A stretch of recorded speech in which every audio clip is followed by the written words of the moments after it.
제13장.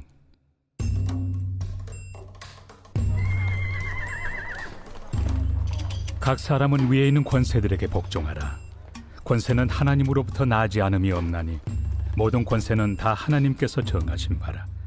그러므로 권세를 거스르는 자는 하나님의 명을 거스름이니 거스르는 자들은 심판을 자취하리라.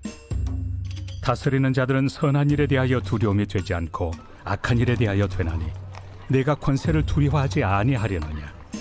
선을 행하라. 그리하면 그에게 칭찬을 받으리라. 그는 하나님의 사역자가 되어 내게 선을 베푸는 자니라. 그러나 내가 악을 행하거든 두려워하라. 그가 공연히 칼을 가지지 아니하였으니 곧 하나님의 사역자가 되어 악을 행하는 자에게 진노하심을 따라 보응하는 자니라. 그러므로 복종하지 아니할 수 없으니 진노 때문에 할 것이 아니라 양심을 따라 할 것이라. 너희가 조세를 바치는 것도 이로 말미암음이라. 그들이 하나님의 일꾼이 되어 바로 이 일에 항상 힘쓰느니라. 모든 자에게 줄 것을 주되 조세를 받을 자에게 조세를 바치고 관세를 받을 자에게 관세를 바치고 두려워할 자를 두려워하며 존경할 자를 존경하라. 피차 사랑의 빛 외에는 아무에게든지 아무 빛도 치지 말라. 남을 사랑하는 자는 율법을 다 이루었느니라. 간음하지 말라, 살인하지 말라, 도둑질하지 말라, 탐내지 말라 한 것과 그 외에 다른 계명이 있을지라도 내 이웃을 내 자신과 같이 사랑하라 하신 그 말씀 가운데 다 들었느니라. 사랑은 이웃에게 악을 행하지 아니하나니 그러므로 사랑은 율법의 완성이니라. 또한 너희가 이 시기를 알거니와 자다가 깰 때가 벌써 되었으니 이는 이제 우리의 구원이 처음 믿을 때보다 가까웠습니다. 밤이 깊고 낮이 가까웠으니 그러므로 우리가 어둠의 일을 벗고 빛의 갑옷을 입자. 낮에와 같이 단정히 행하고 방탕하거나 술 취하지 말며 음란하거나 호색하지 말며 다투거나 시기하지 말고 오직 주 예수 그리스도로 옷 입고 정욕을 위하여 육신의 일을 도모하지 말라. 오늘 로마서 13장 말씀을 중심으로 권위에 대한 지혜로운 관점, 권위에 대한 지혜로운 관점이라는 제목으로 함께 말씀을 묵상해 보겠습니다. 여러분, 오늘 너무나도 유명한 말씀이 본문에 나오는데요. 이 말씀을 잘못 이해하는 경우도 많고 잘못 사용하는 경우도 많습니다. 그래서 특별히 독재자들이 이 말씀을 참 좋아했어요. 각 사람은 위에 있는 권세들에게 복종하라. 권세는 하나님으로부터 나지 않음이 없나니. 모든 권세는 다 하나님께서 정하신 바라. 여러분, 이 권세 안에 모든 선한 권위도 있지만 악한 권위도 다 같이 들어있는 거예요. 여러분, 히틀러가 유대인을 600만을 학살했는데요. 히틀러도 그 권세예요. 뭐 멀리 갈 필요도 없습니다. 김정일, 김일성, 김정은도 이 권세에 포함되는 거잖아요. 권세는 하나님으로부터 나지 않음이 없대요. 모든 권세는 다 하나님께서 정하신 바래요. 그래서 각 사람은 위에 있는 권세들에게 복종하래요. 그래서 여러분, 우리나라 군사정권이 있을 때 대학 캠퍼스에서 이 말씀 가지고 CCC, UBF, 조이선교회 많은 그리스도인들이 그 총학생회하고 엄청나게 갈등하며 논쟁하고 그리고 막 멱살 잡고 싸우기까지 하고 막 수없이 많은 일들이 벌어졌습니다. 그래서 여러분, 이 말씀을 명확하게 우리가 묵상하며 내 삶에 적용하는 것은 정말 중요한 일이고 악한 영에게 속지 않는 정말 온전한 무기를 가지는 그런 지혜 중에 하나입니다. 그래서 여러분, 오늘 말씀에 집중하셔서 하나님께서 과연 어떤 의도로 이렇게 말씀하셨는지 묵상하며 깨달으시며 삶 속에 지혜로 충만하시는 복된 그리스도인 되시길 주의 이름으로 축원합니다. 자, 그렇다면 오늘 본문에서 말씀하시는 권세가 어떤 권세인가? 여러분, 로마 교회에 지금 분열이 있었잖아요. 유대 그리스도인과 헬라 그리스도인. 그런데 클라우디우스 황제가 유대인들을 로마에서 다 쫓아냈어요. 그러면 유대인들은 어떤 권위에 대한 분노가 있겠어요? 54년에 다시 돌아오긴 했지만 로마 황제와 로마 권위에 대한 엄청난 반감이 있을 수밖에 없어요. 그런데 돌아와서 보니까 교회 리더들이 전부 누가 돼 있어요? 헬라 그리스도인들, 즉 로마 사람들이 돼 있는 거예요. 그리고 오늘 본문에 세금 얘기가 나오는데요. 세금 얘기는 너무 민감한 이야기인데 헬라 그리스도인들은 세금 내는 게 당연해요. 근데 유대 그리스도인들에게는 세금을 낸다는 건 결국 로마에 굴복하는 것이고, 그리고 이스라엘을 식민지로 만든 로마에 내가 복종하는 것을 의미합니다. 그러니까 치욕스러운 것으로 여겼어요. 사도 바울이 그걸 너무나도 잘 알고 있기 때문에 교회의 하나됨을 위해서 지금 12장부터 계속해서 사랑에 대해서 말씀하시죠. 하나됨에 대해서 말씀하시고 섬김에 대해서 말씀하시고, 그리고 12장 맨 마지막에 어떤 말씀으로 끝났어요? 선으로 뭐를 이기라? 악을 이기라. 이렇게 끝난 다음에 권세에 대해서 말씀하시면서 그 권세는 하나님으로부터 나지 않음이 없다고 말씀하세요. 자, 이 얘기는 뭐냐면요, 교회 안에 너희들이 좋아하지 않는 리더, 너희에게 이익을 주지 않는 리더, 불공평한 리더, 그 리더가 하나님이 세우신 리더이기 때문에 그 권세에 순복해야 교회가 어떻게 된다는 거예요? 하나가 된다는 거예요. 그래서 존 파이퍼 목사님이 이 말씀을 가지고 어떻게 해석하셨냐면요, 정말 중요한 인사이트인데요. 여러분, 이 세상의 모든 권세는 다 하나님이 세우신 것입니다. 그런데 그렇게 하나님이 세우셨고 그 권세를 폐하시는 분도 누구세요? 하나님이십니다. 앞부분만 보면요, 하나님이 잘못하시는 것 같잖아요. 그런데 뒷부분까지 보면 그 권세도 폐하실 수 있는 분도 누구세요? 하나님이세요. 그래서 다니엘서의 핵심 중에 하나는 뭐냐면요, 다니엘서 1장에 바벨론이 무너지는 것부터 시작되잖아요. 그렇죠? 바벨론이 무너지고 페르시아가 들어서는데 바벨론 왕 위에도 하나님이 계셨고 페르시아 왕 위에도 하나님이 계시고, 그리고 그 이후의 예언들, 그리스 제국, 페르시아 제국, 바벨론 제국, 로마 제국, 다 그 위에 누가 계시다? 하나님이 계시다. 자, 그래서 여러분, 권세는 하나님으로부터 나지 않음이 없어요. 그러니까 모든 권세 위에 누가 계시다는 거예요? 하나님이 계시다는 거예요. 그리스도인들은 뭘 봐야 돼요? 그 권세 위에 하나님이 계심을 볼 수 있어야 합니다. 그래서 그러므로 권세를 거스르는 자는 하나님의 명을 거스름이니 거스르는 자들은 심판을 자취하리라. 자, 그런데 여러분, 순복이라는 말이요, 영어로 submit이라는 말이에요. 순종은 내가 자원해서 그 말씀에 온전히 따르는 것을 의미하고, 순종은 그 권위를 존중해 그 존중하는 태도를 그 권위에게 보이는 거예요. 그게 순복이에요. submit.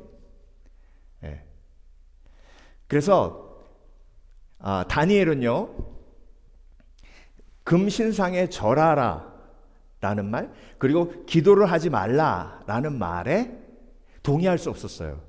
그렇지만 조용히 자기의 처소에 가서 예루살렘을 향해 문을 열어놓고 기도했죠. 그렇죠? 그 법을 만든 사람들에게 욕하거나 그리고 정죄하거나 손가락질하지 아니하고 그 권위에 순복했지만 하나님 앞에 순종했어요. 자, 순교한 모든 그리스도인들이 역사적 기록을 보면 콜로세움에서 사자의 밥이 되는 그 순간에도 단 한 명도 로마 황제를 저주하지 않았어요. 여러분, 어차피 죽어요. 그렇죠? 어차피 사자굴 문 열면 사자들이 일주일 굶은 사자들이 나오면 그냥 다 뜯겨 죽어요. 이미 죽잖아요. 그러면 하고 싶은 말 한마디는 할 수 있잖아요. 그러면 여러분 그 수없이 많은 순교자들이 한마디 하는데 무슨 말 하겠어요? 네로 황제요, 나는 천국에 있을 거고 당신은 지옥에 있을 겁니다. 지옥에서 활활 타서 제가 될 때 이 일을 후회할 겁니다. 뭐 이런 식으로 한마디 할 수 있잖아요. 멋있게. 그런 식으로 단 한마디의 저주도 순교자들은 하지 않았다는 거예요. 이게 권세에 복종하고 순복하는 거예요. Submit. 그때 하나님의 영광이 드러납니다. 여러분, 모든 권세는 하나님께로부터 왔고 그 권세의 중심에는 하나님의 사랑이 있습니다. 그래서 십자가의 권세가 모든 권세보다 뛰어난 이유가 뭐냐면 사랑이 그 속에 있기 때문에 그렇습니다. 그래서 내가 어떤 순간에도 그 권위에 대해서 순복하며 하나님을 사랑하면 그 사랑의 능력이 나를 통해 하나님의 영광으로 드러납니다. 자, 그래서 여러분, 권위에 대한 지혜로운 관점 3가지가 오늘 본문을 통해서 우리가 배울 수 있는 건데요. 여러분, 어떤 권위든지, 선한 권위든지 악한 권위든지, 나를 좋아하는 권위든지 나를 싫어하는 권위든지, 내가 동의할 수 있는 권위든지 내가 동의할 수 없는 권위든지, 어떤 권위든지 하나님이 세우셨고, 그 얘기 뭐냐면 하나님이 세우시고 하나님이 패하시고 그 권위 위에 누가 있다고요? 하나님이 계신 것을 믿는다면 권위에 대한 지혜로운 관점이 세워져야 됩니다. 제가 성경 공부하면서도 그렇고 권위에 대해서 많이 여쭤봤거든요. 그래서 권위에 대해서 어떻게 생각하세요? 라고 여쭤보면 어떤 분들은 부담스러워요, 목사님. 권위가 좋은 겁니까? 아니요. 아유, 권위. 싫어요. 어떤 분은 불공평해요. 제가 제일 기억에 남는 그 대답 중에 하나가 뭐냐면, 목사님, 권위는요 지 맘대로 하는 거 아니에요? 지 맘대로 하는 게 권위. 여러분, 권위에 대한 관점이 그렇게 어그러져 있으면요 하나님이 보일 수가 없어요. 여러분, 모든 권위 위에 누가 있다고 하셨어요? 하나님이 있다고 했는데 그 권위에 대한 관점이 어그러져 있으면 절대 하나님이 보이지 않아요. 그러니까 여러분, 오늘 본문에서 3가지 권위에 대한 지혜로운 관점을 마음속에 딱 새기시고 어떤 권위든지 보시면서 이 관점으로 바라보시는 지혜가 있으시길 주의 이름으로 축원합니다. 자, 첫 번째 권위에 대한 지혜로운 관점 1번은 축복의 통로예요. 선한 권위든 악한 권위든 나하고 동의하는 권위든 나를 좋아하는 권위든 나를 싫어하는 권위든 나에게 이익을 주는 권위든 나에게 불이익을 주는 권위든 모든 권위는 다 하나님이 세우신 것이고 그걸 축복의 통로로 사용하십니다. 믿으십니까? 이 개념이 있는 것과 없는 건 너무 달라요. 각 사람은 위에 있는 권세들에게 복종하라. 권세는 하나님으로부터 나지 않음이 없나니 모든 권세는 다 하나님께서 정하신 바라. 거스르는 자들은 심판을 자초하리라. 그런데 그 권위에 순복하는 자들은 하나님이 예비하신 상을 받으리라. 맞죠? 그래서 모든 권세는 하나님이 세우신 축복의 통로예요. 그걸 그대로 삶에 적용한 사람이 누구냐면 다윗이에요. 다윗. 여러분, 아들이 8이 있는데요, 막내 아들을 양치기 시켰어요. 들에 보내가지고. 편애 중에 그런 편애가 없어요. 사무엘이 왔을 때도 다윗은 부르지도 않았어요. 그렇게 아버지가 나에게 불이익을 주는 공평하지 않은 권위였어요. 자, 그럼 어떻게 해야 돼요? 양 볼 때, 양을 칠 때 양이 누구 거예요? 다윗이 그랬어요. 내 아버지의 양을 칠 때. 그러니까 양이 다윗 거 아니에요. 누구 거예요? 아버지 거예요. 그런데 다윗이 양을 치면서 곰이 와서, 맹수가 와서 양을 물어갈 때 어떻게 했어요, 다윗이? 물맷돌을 던져서 그 양을 그 맹수의 입에서 뭐 했다고요? 구했다고요. 그건 여러분 아무리 물맷돌을 던진 거지만 목숨 걸고 곰하고 맹수하고 싸운 거잖아요. 자기를 멸시하고 무시하고 형들에 비하면 자기를 종으로 취급하는 아버지의 양들을 돌보는데 목숨 걸고 돌봤다고요. 그러니까 여러분 다윗은 아버지를 본 거예요? 하나님을 본 거예요?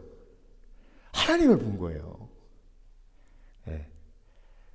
그러니까 여러분 다윗은 아버지가 축복의 통로예요. 나를 불이익을 주고 나를 멸시하는데 그 위에 하나님 계시니까 아버지가 누구예요? 축복의 통로예요. 그러니까 최선을 다하는 거예요. 그러니까 어떻게 됐어요? 그 열심히 돌렸던 물맷돌로 나라를 구하잖아요. 골리앗을 물리치잖아요.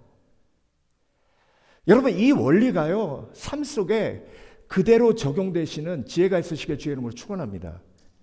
그래서 여러분 어떤 권위든지 그 권위가 나에게 어떤 모습으로 다가오더라도 그 권위는 축복의 통로입니다. 저는요 신학교 1학년 때 이 강의를 들었어요. 이 권위에 대한. 그래서 그때부터 마음속에 새겼어요. 권위는 어떤 형태로든 축복의 통로다. 근데 여러분 그게 삶 속에 적용하는 게 쉽지 않잖아요. 근데 제가 이제 유학 마치고 한국으로 들어갔는데 새로 수석 부목사님이 오셨어요. 근데 그 수석 부목사님이 저를 너무 싫어하셨어요. 그 이유가 뭐냐면 제가 오래 있었잖아요, 그 교회. 그러니까 담임 목사님이 일을 시키시는데 수석 부목사님 오셨으면 그분을 통해서 저를 시키셔야 되잖아요. 근데 다이렉트로 시키시는 거예요. 그게 익숙해져 있으니까. 그런데 수석 부목사님은 저를 볼 때 어떻게 생각하시겠어요? 수석 부목사를 무시하는 전도사로 보이죠. 그래서 어느 순간 내가 왕따가 돼 있더라고요.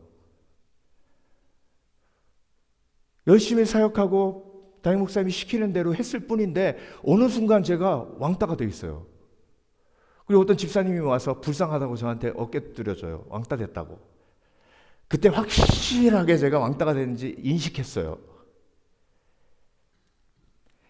근데 여러분 제가 극동방송 사역하면서 서울에 한 달에 한 번씩 올라갔다 내려갔다 하면서 여러 가지 크리스찬 앨범들을 구입해가지고 이제 DJ 하면서 틀었는데 한 분은 이 수석 목사님이 저를 부르시더니 겸연적인 얼굴로 반전사가 음반에 대해서 잘한다고 들었는데 우리 형님이 이 희귀한 음반을 좀 구해달라 그러는데 이거 구할 수 있겠나? 그러시는 거예요.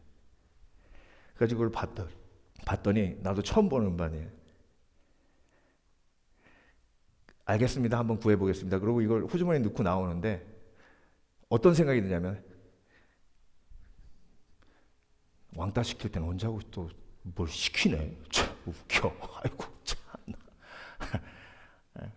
그냥 못 찾았다고 하고 끝내자. 근데 기도하는데 하나님이 어떤 권위든지 뭐다? 축복의 통로다. 알겠습니다, 하나님. 네, 어떤 권위든 축복의 통로임을 믿습니다. 그래서 제가 서울 올라가가지고 진짜 샅샅이 뒤져서 그 음반을 찾아냈어요. 그래가지고 그거를 갖다가 딱 드렸더니 얼마나 좋아하시던지 지갑에 있는 돈을 다 꺼내가지고 저한테 주시더라고. 근데 여러분 그분이 누구시냐면 저를 이 교회로 불러주신 제 전임 목사님이에요. 처음에 제가 이메일 받았을 때 깜짝 놀랐어요. 아니 나를 그렇게 안 좋아하시고 막 그러시더니 왜 나를 본인 교회에 이음사역자로 부르시나. 그것도요 뭐 제가 영어를 뭐 얼마나 하겠습니까? 근데 하나님이요, 그때 제가 영어 강사했거든요.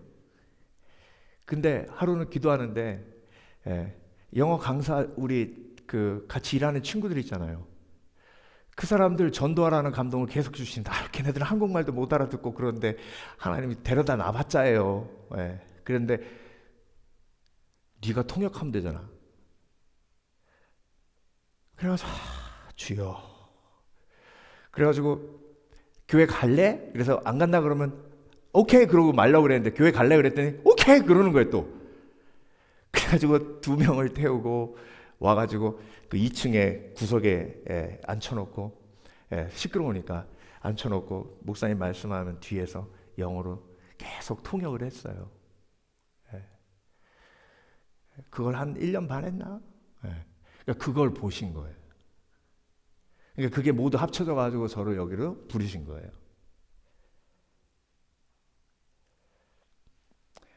여러분, 이게 권위가 축복의 통로라고 모르는 사람은요 정말 어리석은 사람이에요. 그 권위가 나한테 잘해주고 못해주고는 중요하지 않아요. 하나님은요 그 권위를 통해서 일하세요. 오죽하면 이렇게 말씀하셨겠어요. 에베소서 6장 23절 내 아버지와 어머니를 공경하라. 가장 기본적인 권위가 아버지 어머니예요. 이게 하나님의 질서예요.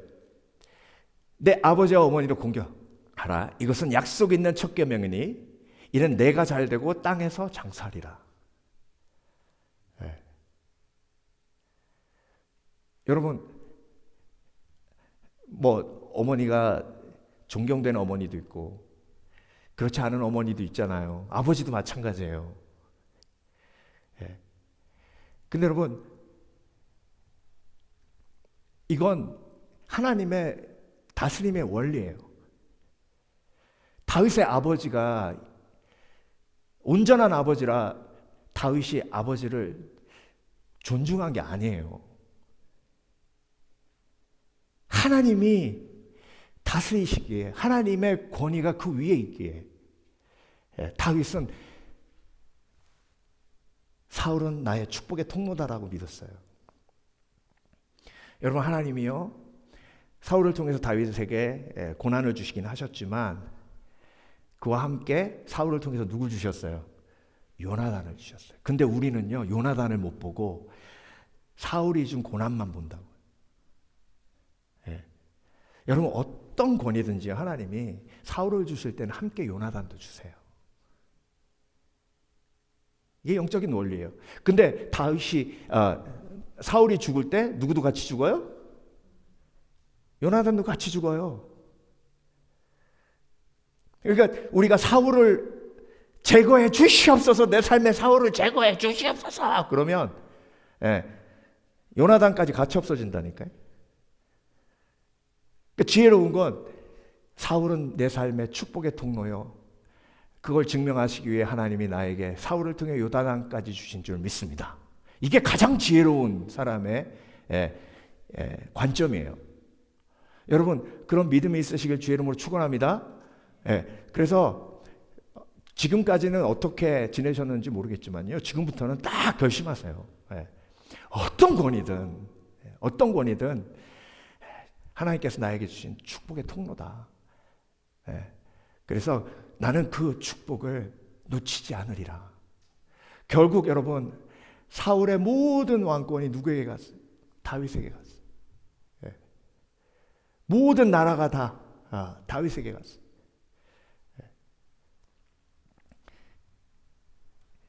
죽일 수 있는 기회가 있었음에도 불구하고 다윗은 뭐라 그랬죠?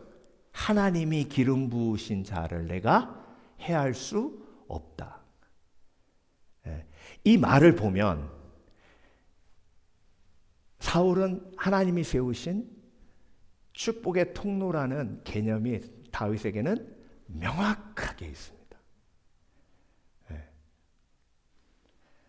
요셉도 마찬가지예요. 요셉도 어딜 가나 감옥에 있을 때도 마찬가지고 노예로 팔려갔을 때도 마찬가지고 애굽 왕궁에 있을 때도 마찬가지고 요셉의 개념을 보세요. 어떤 권위든 다 하나님이 주신 축복의 통로로 그 권위를 대해요. 예. 그러면요, 여러분, 이 길이 열릴 수밖에 없습니다. 두 번째, 권위에 대한 지혜로운 관점, 보호막이에요. 보호막. 여러분, 하나님은요, 권위를 통해서 우리를 보호하십니다. 예.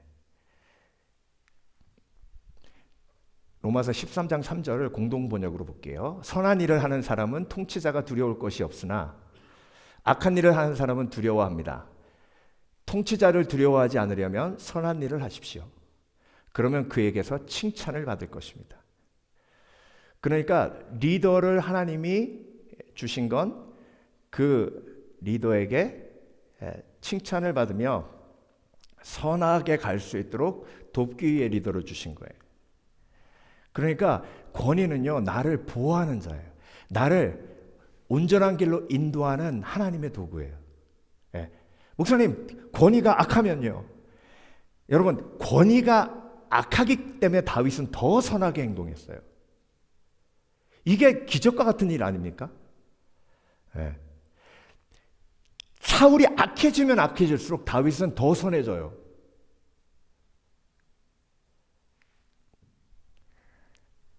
(4절) 그는 여러분의 유익을 위해 일하는 하나님의 일꾼입니다. 그러나 여러분이 악한 일을 하면 두려워하십시오. 그가 쓸데없이 칼을 가진 것이 아닙니다. 그는 악한 일을 하는 사람들에게 하나님의 형벌을 내리는 하나님의 일꾼입니다. 여러분, 권위가 나를 지킵니다.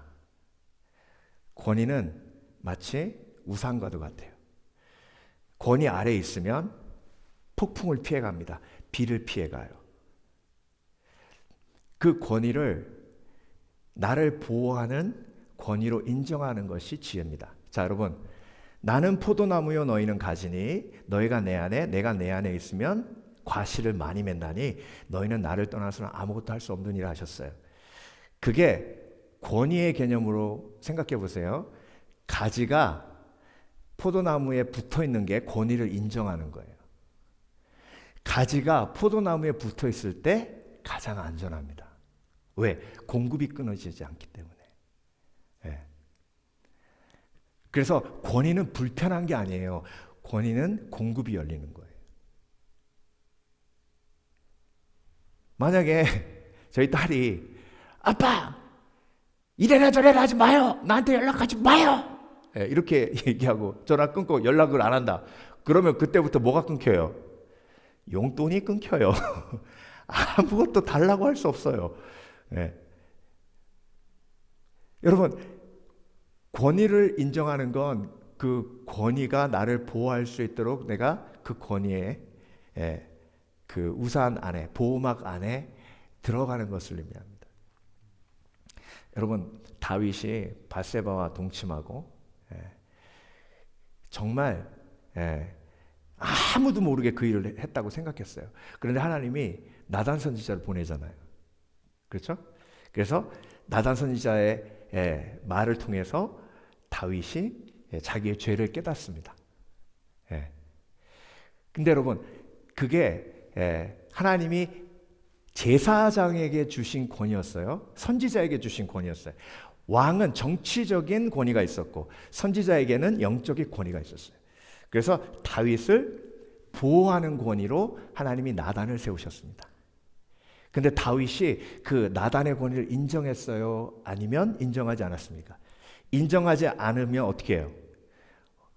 여봐라, 이 망발을 일삼는 선지자, 거짓 선지자를 차명으로 다스리라. 그리고 죽이면 끝나요. 근데 다윗이 그렇게 했어요, 안 했어요? 안 했죠? 뭐라고 고백했죠? 다윗이 나단에게 이르되 내가 여호와께 죄를 범하였노라 하매 나단이 다윗에게 대답하되 여호와께서도 당신의 죄를 사하셨나니 당신이 죽지 아니하려니와. 자, 여러분, 나단이라는 권위를 통해서 하나님은 다윗의 죽음을 뭐 하셨어요? 보호하셨어요. 그래서 여러분, 인생을 살면서 나에게 꼭 이래라 저래라 하는 사람은 필요합니다. 나에게 이래라 저래라 하는 사람이 없는 인생처럼 위험한 인생은 없습니다. 나에게 당신이 이렇게 잘못된 길을 가고 있습니다라고 얘기해 줄 수 있는 사람이 있어야 돼요. 그 사람이 없으면 성령께서 그 일을 하세요. 이와 같이 성령도 우리의 연약함을 도우시나니 우리가 마땅히 빌바라하지 못하는 말할 수 없는 탄식으로 우리를 위해 간구하시잖아요. 그래서 우리에게 항상 깨달음을 허락해 주십니다. 그게 권위의 보호하심이에요. 만약에 다윗이 나단을 죽였잖아요. 그러면 아도니아 반란 때 다윗도 같이 죽습니다. 그런데 나단 선지자의 권위를 인정하고 그 보호막 속으로 다윗이 들어가니까 아도니아가 반란 일으켰을 때 그걸 제일 먼저 안 사람이 누구예요? 나단 선지자예요. 그 나단 선지자가 밧세바에게 가고 그 밧세바가 다윗에게 가서 다윗이 일어나 그 반란을 잠재우고 솔로몬이 왕이 됩니다. 만약에 나단 선지자 없었으면요, 아도니아가 반란 일으켜가지고 아버지도 죽이고 막 난리 났을 거예요. 여러분, 이게 권위의 보호막 아래로 들어가는 겁니다. 그래서 여호와는 나의 목자시니 내게 부족함이 없으리로다. 목자라는 권위 속에 내가 뭐 하는 거예요? 들어가는 거예요. 그게 가장 안전한 지혜예요. 그래서 여러분, 권위를 바라보는 관점이 다시 한번 내 속에 재정립되어야 될 줄 믿습니다. 첫 번째 뭐였죠? 권위는 축복의 통로다. 두 번째, 권위는 뭐다? 보호막이다. 보호막이다. 마지막, 권위에 대한 지혜로운 관점은 연단의 도구입니다. 연단의 도구. 여러분, 하나님은요, 권위를 통해 나를 연단시키시고요, 권위와의 관계를 통해서 그리스도인은 가장 깊은 성숙으로 들어갑니다. 너희가 조세를 바치는 것도 이로 말미암음이라 그들이 하나님의 일꾼이 되어 바로 이 일에 항상 힘쓰느니라. 이게 여러분, 조세 문제가요, 권위에 순복하느냐 그렇지 않느냐의 이슈예요. 가장 민감한 이슈거든요. 그런데 유대 그리스도인들에게 엄청난 연단이에요. 왜? 나를 핍박하는 로마 사람들 중에 한 사람인 헬라 그리스도인의 리더에 내가 뭐 해야 되는 거예요? 순복해야 되는 거예요. 이게 연단이에요. 우리나라 처음에 기독교 들어온 다음에 교회 안에 양반님들하고, 그렇죠? 쌍놈이라고 불리는 모순들이 같이 예배드린 거예요. 근데 여러분, 장로 투표를 했는데 유명한 지주는 떨어지고 모슴이 됐어요. 그러면 여러분, 교회 두 개로 갈라져야 됩니까? 아니에요. 우리나라 초기 기독교인들은 그렇게 하지 않았어요. 그 권위에 어떻게 해요? 순복해. 그게 한국 교회의 가장 아름다운 역사적 기록 중에 하나입니다. 여러분, 우리 한국 교회가 그런 교회예요. 그게 얼마나 힘든 일일지 여러분 상상이 되시죠? 그렇죠? 돌쇠야, 돌쇠야, 네 마님 이러던 사람이 갑자기 교회에서 장로님 안녕하세요, 요 집사님 안녕하세요, 이렇게 되니까 이게 얼마나 엄청난 챌린지예요. 근데 그걸 극복하고 교회가 하나 돼서 놀라운 하나님의 역사를 이루어냈다는 거예요. 그러니까 여러분, 우리가 이런 챌린지 속에서 얼마만큼 권위에 내가 온전히 순복하느냐가 내 축복의 문이 얼마만큼 열리냐예요. 그 연단을 지금까지 계속 받고 있는 건데, 여러분, 1단계가 끝나면 2단계로 가거든요. 2단계가 끝나야 3단계로 가요. 근데 1단계에서 계속 걸리는 거예요. 저게 뭐 리더라고 엎어. 딴 데 갔어. 저게 뭐 리더라고 또 엎어. 계속 1단계로. 물론 그래도 천국은 가요. 근데 그 1단계 하는 게 그 사람이 얼마나 힘들어요. 그렇죠? 제가 처음 이제 그 입학했을 때 찬양 할렐루야라는 우리 강 목사님도 그 그룹의 후배인데, 찬양 할렐루야라는 이제 그 목요 찬양 인도하는 경배와 찬양팀 그 동아리에 들어갔어요. 근데 리더가 와 너무 멋진 거예요. 이분이 피아노를 치면요, 막 피아노 한 대에서 오케스트라 소리가 나요.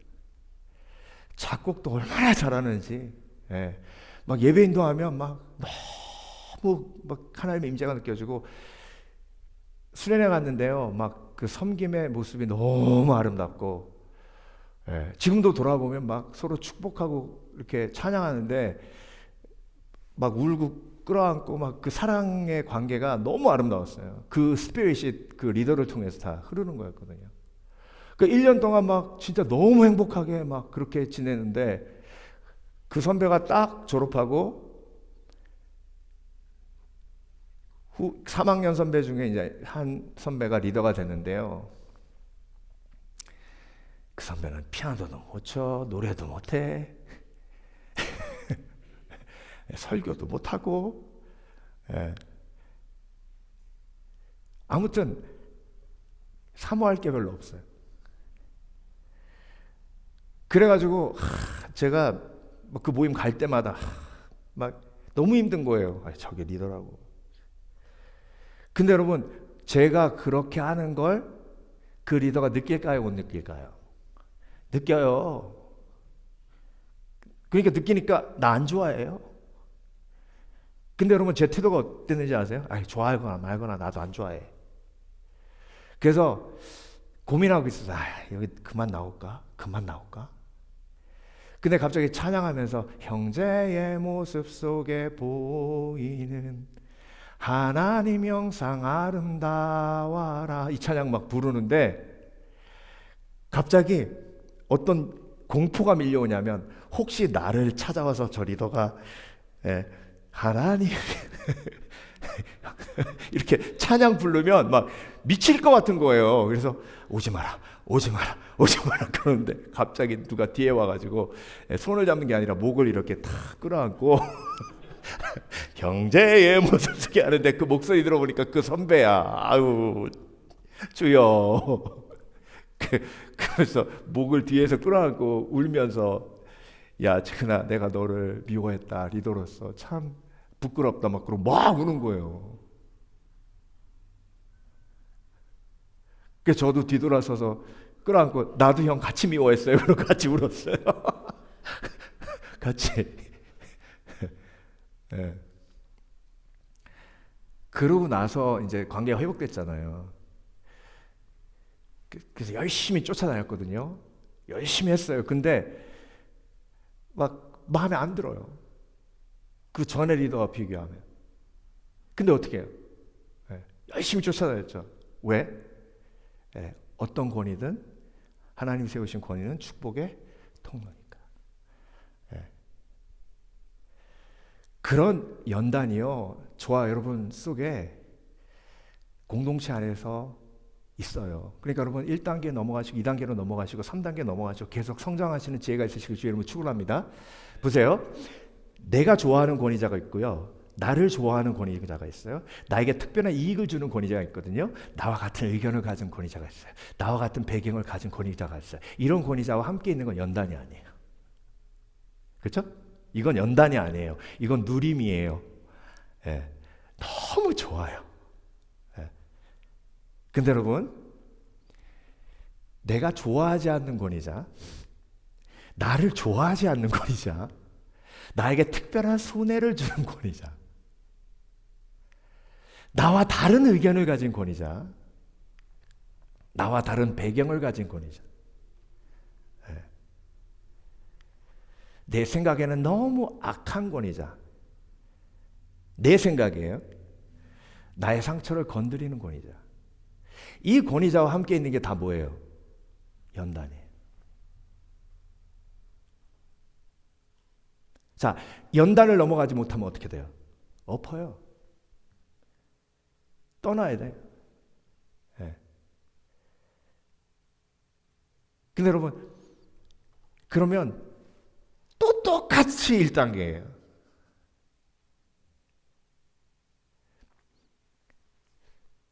그래서 여러분, 이 연단을 겪은 사람들과 같이 뭔가를 할 때 그 속에서 이제 리더를 뽑으면요. 제가 풀러 다닐 때 이제 가끔 소그룹 하거든요. 그러면 이제 저녁반에는 주로 이렇게 이제 저같이 목회하는 목사님들이 강의를 많이 들으러 오세요. 근데 이렇게 소그룹을 하면 그 중에 리더를 뽑잖아요. 리더가 딱 세워지면 바로 제가 감동했어요. 바로 You're the leader. Tell us what to do. 딱 그러는 거예요. 근데 거기 옆에 한 4명 다 딱 Tell us what to do. 딱 그러는 거예요. 와, 멋있더라고요. 아, 이게 훈련이구나. 예. 리더가 뽑히기 전에는 의견을 자연스럽게 내고 막 그러다가 리더가 딱 뽑히니까 딱 자기 의견을 내놓고 Tell us what to do. 예. 이게 연단의 열매예요. 예. 근데 1단계의 특징이 뭐냐면 다 앞에서 다 결정하고 뒤에 가서 내가 그때 그걸 한다고 그래 막 그러고 그러니까 1단계에서 계속 머물러 있는 거예요. 예. 여러분, 하나님이요 가끔 내가 좋아하지 않는 권위자가 될 때가 있거든요. 그리고 하나님이 나를 좋아하지 않으신 것 같은 느낌이 들 때가 있어요.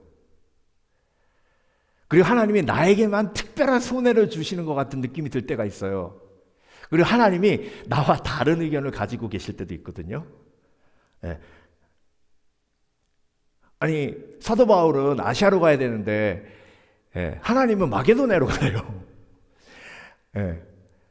사도 바울은 아시아로 가야 되는데 지금 나와 다른 배경을 가진 권위자, 하나님이 나에 대해서 뭘 알아요? 이렇게 강의하는 시편 기자도 있어요. 내 생각에는 너무 악한 권위자, 악한 자를 그냥 내버려두는 악한 권위자, 하나님. 나의 상처를 건드리는 권위자. The Savage My Kinsman 이란 책이 있습니다. 야만인들을 나의 형제 자매로 만드셨다. 뭐 이런 책인데요. 엘리자베스 엘리엇. 여러분 기억하시죠? 짐 엘리엇 5명의 선교사가 에콰도르의 아쿠아 부족으로 들어갔다가 모두 창에 맞아 살인당한 다음에 자기 남편을 데려가신 하나님이잖아요. 딸 하나 있고 딸이 그때 막 2살인가 그랬어요. 그런데 그 엘리자베스 엘리엇에게 하나님이 이렇게 역사하셨습니다. 이 책에 나오는 내용인데요. 한번 보겠습니다. 1956년 제 남편 짐과 4명의 동역자는 에콰도르 정글에서 와우라니 부족에게 복음을 전하다가 창에 찔려 모두 죽임을 당했습니다. 와우라니라고도 하고 아쿠아라고도 하거든요. 저는 어린 딸 발렌타인을 안고 그 소식을 들었을 때 하늘이 무너져 내리는 것 같았습니다. 제 마음은 질문으로 가득했습니다. 하나님, 왜 그들을 지켜주지 않으셨습니까? 왜 제 남편을 죽도록 내버려 두셨습니까? 그러나 기도하는 가운데 하나님은 제 마음에 분명히 말씀하셨습니다. 내가 허락했다. 내 남편의 생명도 내 사명도 내 손에 있다. 너는 내 권위 아래 머물러라. 여러분, 하나님이란 권위가 내 남편을 지켜주지 않은 권위예요. 근데 놀라운 게 여러분 5명의 선교사님들이요 다 권총 차고 있었어요. 그 기록에 보면 다 권총 차고 갔어요. 근데 권총 차고 가면서 뭐라고 약속했냐면 우리는 절대 이 총을 사람을 향해 사용하지는 않는다. 여러분, 창이 빨라요? 총이 빨라요? 총이 빠르죠. 총 차고 갔어요. 총 사용했어요? 안 했어요? 안 하고 그냥 순교했어요.